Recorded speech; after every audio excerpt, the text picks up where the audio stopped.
Hello viewers, আসসালামু আলাইকুম। J and J kitchen video YouTube চ্যানেলের পক্ষ থেকে আপনাদের আবারও স্বাগত। আজকের রেসিপিতে আমি আপনাদের তৈরি করে দেখাবো লইট্টা শুটকি ভুনা, যেটা গরম ভাতের সাথে খেতে অনেক ভালো লাগে, পাশাপাশি পরোটার সাথেও। তো যারা যারা নতুন রাঁধুনি, আজকের রেসিপিটা তাদের জন্য। আশা করছি আমার আজকের রেসিপিটা আপনাদের কাছে অনেক অনেক ভালো লাগবে। ভালো লাগলে চ্যানেলটি সাবস্ক্রাইব করবেন এবং ভিডিওতে একটা লাইক দিবেন। তো চলুন রেসিপিটি দেখে নেওয়া যাক।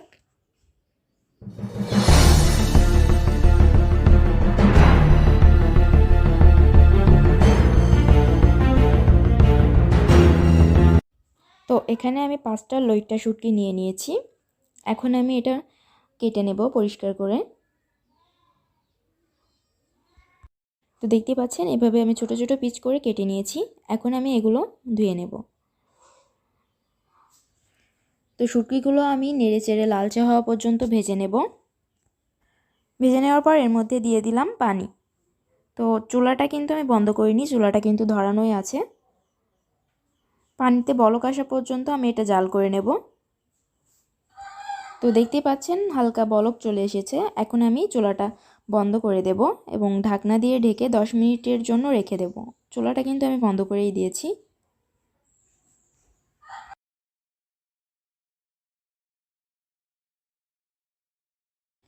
তো 10 মিনিট পর আমি ঢাকনাটা খুলে নিচ্ছি, আর শুটকিটা কিন্তু নরম হয়ে গেছে।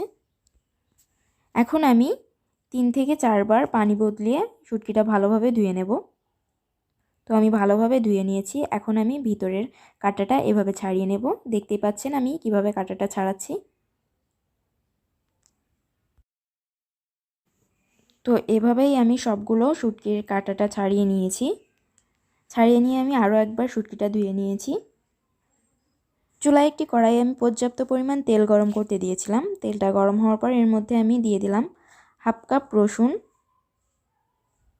রসুনটা আমি একটু কালার আসা পর্যন্ত ভেজে নিচ্ছি। রসুনটা ভেজে নেওয়ার পর এর মধ্যে দিয়ে দিচ্ছি 1 কাপ পেঁয়াজ কুচি। এবার আমি পেঁয়াজ আর রসুনটা ভেজে নিচ্ছি ভালোভাবে।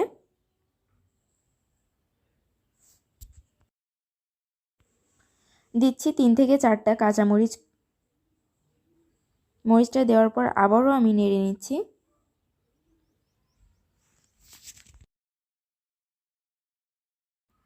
যখন পেঁয়াজ রসুনটা এরকম সিদ্ধ হয়ে যাবে, তখন আমি এর মধ্যে শুটকিগুলো দিয়ে দেব।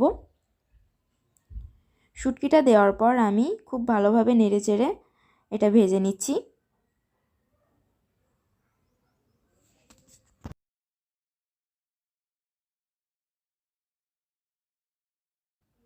তো একটু ভেজে নেওয়ার পর এখন আমি এর মধ্যে দিয়ে দিচ্ছি 1 চা চামচ লাল মরিচের গুঁড়া, দিচ্ছি হাফ চা চামচ ধনিয়া গুঁড়া,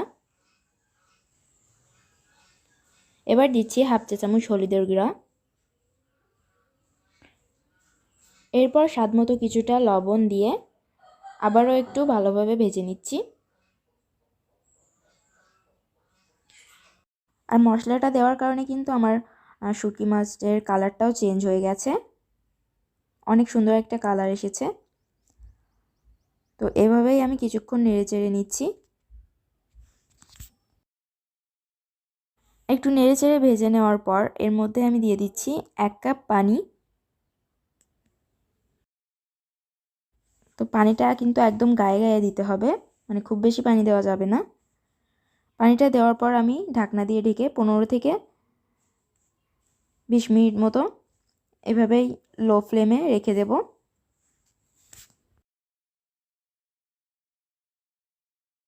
মাঝে মাঝে ঢাকনাটা খুলে অবশ্যই একটু নেড়েচেড়ে দিতে হবে, যাতে তলায় ধরে না যায় বা লেগে না যায়।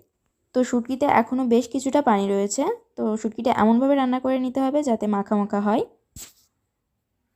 তো আমি আবারও ঢাকনাটা দিয়ে দিলাম। এবার আবারও কিছুক্ষণ অপেক্ষা করব। তো শুটকি একদম নরম হয়ে গেছে। এখন আমি চুলার জালটা একটু বাড়িয়ে দিয়ে এটা আরও একটু ড্রাই করে নিচ্ছি। তো আমার রান্না করাটা হয়ে গেছে, আমি সার্ভ করে নিয়েছি। দেখতেই পাচ্ছেন কতটা মাখো মাখো হয়েছে। আপনারা চাইলে এটা আরও ড্রাই করতে পারেন। এটা কিন্তু গরম গরম গরম ভাতের সাথে খেতে অনেক বেশি ভালো লাগে। চাইলে ট্রাই করতে পারেন, দেখবেন খুবই ভালো লাগবে। রেসিপি ভালো লাগলে চ্যানেল সাবস্ক্রাইব করবেন এবং অবশ্যই লাইক কমেন্ট শেয়ার করবেন। আজকে এখানেই বিদায় নিচ্ছি, আবারও ফিরে আসবো নতুন কোনো রেসিপির সাথে। আল্লাহ হাফেজ।